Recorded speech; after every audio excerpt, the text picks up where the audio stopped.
లోపలికి రానివ్వట్లేదని చెప్పేసి మేము అక్కడ పబ్లిక్ వస్తే పబ్లిక్ బయట తీసుకున్నాం సామాన్యంగా. తర్వాత నన్ను అలౌ చేస్తారేమో 2 hours తర్వాత అని లోపలికి అక్కడికి వెళ్ళి అడిగితే కార్డు చూపిస్తే అన్న మీ ఈ లోగో మాకు ఇందులో ఏం చెప్పలేరు మాకు అని చెప్పారు. అట్లా చాలా మంది అట్లా లోపలికి వెళ్ళారు వాళ్ళ పేరు లేకుండా. వీళ్ళు ఏమంటారంటే లీస్ట్ లో మీ పేరు రాలేదని. పేరు రాని వాళ్ళు లోపలికి చాలా మందిని ఇక్కడ వెయిట్ చేసి చూసినాం. అన్నని అడుగుమని అన్నారు. అన్నని అడుగుమంటే అక్కడికి వెళ్ళి నేను కార్డు చూపించిన ఆల్రెడీ. కార్డు చూపిస్తే అన్న వెళ్ళిపోయిన డైరెక్ట్ నాకు ఎలాంటి ఆన్సర్ చేయలేదు. లోపలికి వెళ్ళకు చూపెట్టిన అన్న మీకు చూపించలేనా మీరే అన్న. అక్కడ అడిగితే ఏం చెప్పి ఒక్క నిమిషం అక్కడ అడిగితే అన్న ఒక్క నిమిషం బిడ్డ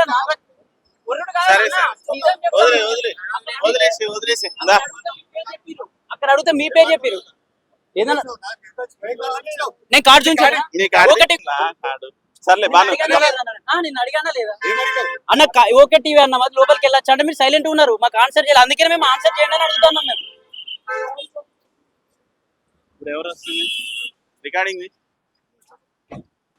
సో గతంలో అధికారం అడ్డు పెట్టుకొని బీఆర్ఎస్ వీరంగం ఆడితే ఇప్పుడు అధికారం లేకపోయినా కూడా ఆ బ్రెయిన్ పనిచేయట్లేదు. ఇప్పుడు అధికారం లేదు, మాకు అధికారం లేకపోయినా ప్రజలు ఆదరించలేదు, మాకు ఎల్లగొట్టిరు ఇళ్లకు పంపించారని కనీసం ఇంగిత జ్ఞానం లేకుండా అదే అహంకారంతో పార్టీ కార్యకర్తలు కావచ్చు, పార్టీ ఆఫీసులో ఉన్న వ్యక్తులు కావచ్చు, కార్యకర్తలు ఏముంటుంది, కార్యకర్తలు పార్టీని నిలబెడదామని వస్తారు.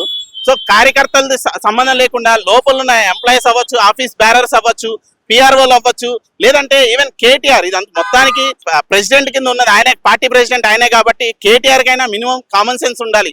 మీడియా ద్వారా కేటీఆర్ గారికి చెప్తున్నాం, మిమ్మల్ని ఇదే అహంకార ధోరణి వల్లనే ఇప్పుడు ప్రతిపక్షంలో కూర్చోబెట్టారు కేటీఆర్ గారు.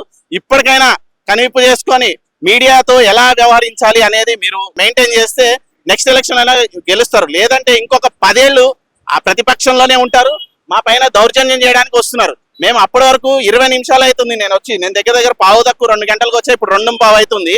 20 నిమిషాల పాటు ఆయన అడిగిన, రిక్వెస్ట్ చేసిన, ఆయన ఏమంటాడు పిఆర్ఓతో మాట్లాడంటాడు. పిఆర్ఓ ఫోన్ లేపాడు. మేము అందరితో పాటే లోపలికి వెళ్ళినాం, మీకు సంబంధం లేదని గెంటి వేయబడ్డాం, మమ్మల్ని బయట గెంటేశారు. అంటే మేమంతా చులకన. మూసి పైన కొట్లాడింది ఓకే టీవీ, ఇదే జన్వాడ ఫామ్ హౌస్ లో కేటీఆర్ ఫామ్ హౌస్ గురించి కొట్లాడింది కూడా ఓకే టీవీ, హైడ్రా గురించి కొట్లాడింది ఓకే టీవీ, ఇదే రేవంత్ రెడ్డి ఇల్లు చెరువులో ఉంది, రెడ్డివారి ఇల్లు రేవంత్ రెడ్డి గారి ఇల్లు రెడ్డివారి కుంటలో ఉందని చెప్పి కొట్లాడింది ఓకే టీవీ. సో మాకు పార్టీలతో భేదం లేదు. ఆ పార్టీ అయినా ఈ పార్టీ అయినా ప్రజల సమస్యల పక్షాన కొట్లాడుతూ నాయకుల సందేశాలను ప్రజల ముందరికి తీసుకొస్తున్నప్పుడు లోపల కేసీఆర్ లాంటి వ్యక్తి మీటింగ్ లో ఉన్నప్పుడు, కేటీఆర్ లాంటి పెద్ద నాయకులు లోపల ఉన్నప్పుడు బయట ఉన్న వీళ్ళు వ్యవహరించే తీరు మరీ దారుణంగా ఉంది. ఆఫీస్ బ్యారర్స్ కూడా దీనిపైన దృష్టి పెట్టాలి.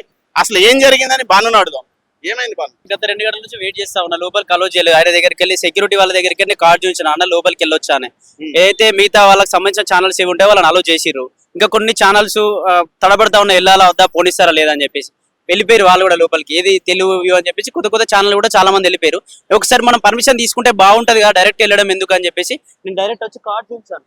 కార్డు చూపిస్తే ఆ గేట్ దగ్గరికి వెళ్ళి సెక్యూరిటీలో కార్డు చూపిస్తే అతను ఆ గేట్ దగ్గర పింక్ కలర్ టీ షర్ట్ వేసుకున్నా అతను పోయి అడగండి, అతనే మా లీడర్, అతనే తోలిస్తాడు, ఏ లిస్ట్ ఉందని చెప్పి లిస్ట్ మొత్తం అతని దగ్గరనే ఉందని అంటే అతని దగ్గరికి వెళ్ళి కార్డు చూపించిన డైరెక్ట్ ఓకే టీవీ అండి. ఆ మీడియా లిస్ట్ లో ఏంటంటే కొన్ని ఛానల్స్ ఉన్నాయి, అందులో కొన్ని ఛానల్స్ ఉన్నాయి, మరి అందులో మన పేరుందా లేదా తెలియదు. అదొకటి. మళ్ళీ కొందరు ఏంటంటే లోగో చూసి ఇది పలానా ఛానల్ అని లోపల పంపించేస్తున్నారు. ఓకే టీవీ అనగా పంపించలేరు. ఇక్కడ దగ్గరికి వెళ్ళమంటే ఇక్కడ డైరెక్ట్ ఓకే టీవీ అని చెప్పిన అసలు మన కార్డు కూడా చూడలేడు. ఓకే టీవీ అని చెప్పగానే కథం తల పక్కకేసుకుని వెళ్ళిపోతున్నాడు ఆయన. దానికి ఎలాంటి ఆన్సర్ చేయలేదు. లోపలికి వెళ్ళిన ఛానల్స్ అన్ని బీఆర్ఎస్ పెయిడ్ ఛానల్స్ అనుకోవచ్చా? కొన్ని అవి ఉన్నాయి అన్న, కొన్ని అవి ఉన్నాయి ఛానల్, కొన్ని వేరే ఛానల్ కూడా వెళ్ళినాయి, వేరే పార్టీకి సంబంధించిన ఛానల్ కూడా ఉన్నాయి, చాలా ఛానల్ వెళ్ళినాయి. ఎందుకో ప్రత్యేకంగా ఓకే టీవీని ఆపడానికి కారణం ఏందో అసలు ఇప్పటికీ అర్థం అవుతలే. మేము అసలు పంపించట్లేదు, ఖాళీగా ఉంటామని చెప్పేసి మేము అక్కడ పబ్లిక్ బైట్స్ తీసుకున్నాం. పబ్లిక్ బైట్స్ ఏదైతే కేసీఆర్ కోసం కలవడానికి జనాలు వచ్చారని చెప్పేసి అలా పబ్లిక్ బైట్స్ తీసుకున్నాం కొద్దిసేపు.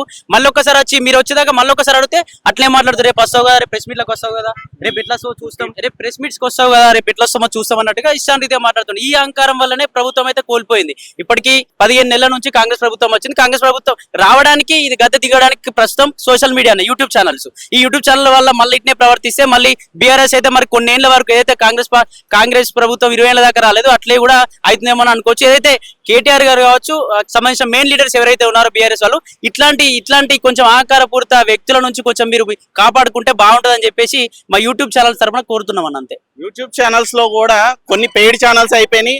బీఆర్ఎస్ పార్టీ ఆఫీస్ నుంచే డైరెక్ట్ గా శాలరీలు పే చేసి పరిస్థితులు ఉన్నాయి. కొన్ని ఛానల్స్ కి అయితే డైరెక్ట్ గా వాళ్ళే ఫండింగ్ ఇచ్చి, వాళ్ళే ఆఫీస్ రెంట్లు కట్టి, వాళ్ళే ఛానల్స్ మెయింటైన్ చేసి లేనిది ఉన్నట్టుగా ఉంది లేనట్టుగా సృష్టించి ప్రోపగండా చేసి ప్రభుత్వం పైన కావచ్చు లేదంటే ప్రజల్లో కూడా ఒక అయోమయమైన స్థితిని ఏర్పాటు చేయడంలో బీఆర్ఎస్ పార్టీ సక్సెస్ అవుతుంది.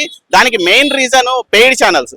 ఈ అసలు వాస్తవం మాట్లాడే కొన్ని ఛానల్స్ ఉన్నాయి, వాటిని పక్కకు దోసి నిజంగా వాళ్ళు పెయిడ్ ఛానల్స్ ఏవైతే ఉన్నాయో వాళ్ళు ఎవరికైతే డబ్బులు ఇచ్చి లేదంటే వాళ్ళు మేనేజ్ చేసుకుంటూ నడిపిస్తున్నారో ఆ ఛానల్స్ తో మాత్రమే వాళ్ళు ఇంటరాక్ట్ అవుతాము, ఆ ఛానల్స్ కి మాత్రమే మేము వీడియోస్ బైట్స్ ఇస్తాము అంటే, ఇలాగే గతంలో కేటీఆర్ చేసిన పనికి నమస్తే తెలంగాణ ఆదాబ్ తెలంగాణ పేపర్ కి సంబంధించిన వ్యక్తి సాయి అనే రిపోర్టర్ ని పై దౌర్జన్యం ఇలాగే చేస్తే గతంలో కూడా ఓకే టీవీ కూడా బాయ్కాట్ చేసిన పరిస్థితి.